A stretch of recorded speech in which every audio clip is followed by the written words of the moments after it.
જય જિનેન્દ્ર, હું અમીષા અને આજે હું આપ સૌ માટે લાવી છું સ્નેકી આઈડિયાઝ. આજકાલ જે આપણે રેપ બનાવીએ છીએ એ ખૂબ જ ટ્રેન્ડમાં છે. બચ્ચાઓને તો ભાવે છે પણ સાથે સાથે મોટાઓને પણ એટલું જ ભાવે છે અને એમાં ડિફરન્ટ વેરિએશન પણ હોય છે. સો આજે આપણે અહીંયા બનાવશું મેક્સિકન રેપ. ચાલો એની તૈયારી કરી લઈએ.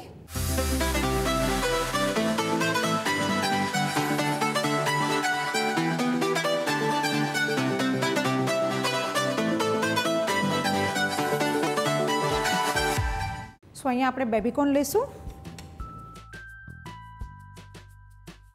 યલો કલરની ઝુકીની, ગ્રીન કલરની ઝુકીની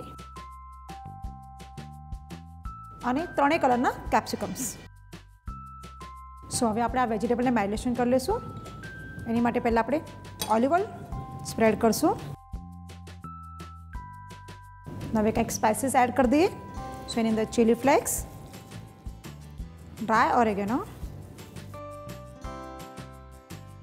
બ્લેક પેપર ક્રશ અને સ્વાદ પ્રમાણે મીઠું એડ કરી દઈશું. હવે આને પ્રોપર મિક્સ કરી લઈએ.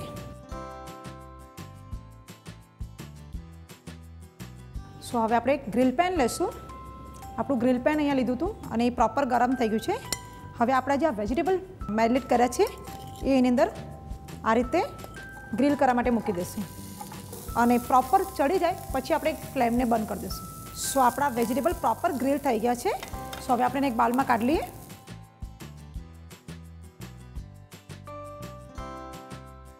સો રેપ બનાવવા માટે આપણે જે રોટી બનાવી છે એ મેંદાની છે. સિમ્પલ રીતે આપણે જે લોટ બાંધીએ છીએ એ રીતે જ બાંધવાનો છે. અહીંયા આપણે રોટી રેડી લીધી છે.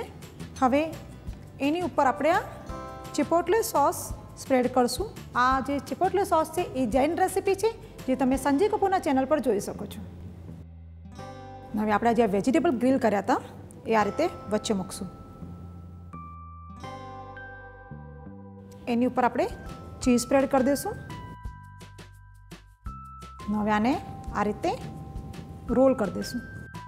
અગેન આપણે ગ્રીલરમાં એને ગ્રીલ કરવા માટે મૂકશું. સો આપણું અહીંયા ગ્રીલર પેન ગરમ થઈ ગયું છે. આ રીતે એને વચ્ચે મૂકશું અને એની પર આપણે બટર અપ્લાય કરી દઈશું અને નીચે પણ આપણે થોડું આ રીતે બટર સ્પ્રેડ કરી દઈશું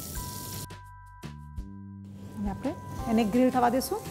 સો આપણું રેપ તૈયાર થઈ ગયું છે. ચલો જોઈ લઈએ. યુઝ્યુઅલી રેપ તમે ચાહો તો એમને બી ખાઈ શકશો પણ આપણે એને વચ્ચેથી આ રીતે ક્રોસ કટિંગ કરી લઈએ. સો અંદરનું ચીઝ પણ સરસ મેલ્ટ થઈ ગયું છે અને જે વેજીટેબલ્સ છે એ પણ પ્રોપર ગ્રીલ થયેલા છે. હવે આપણે એને સરસ પ્લેટમાં સર્વ કરી લઈએ.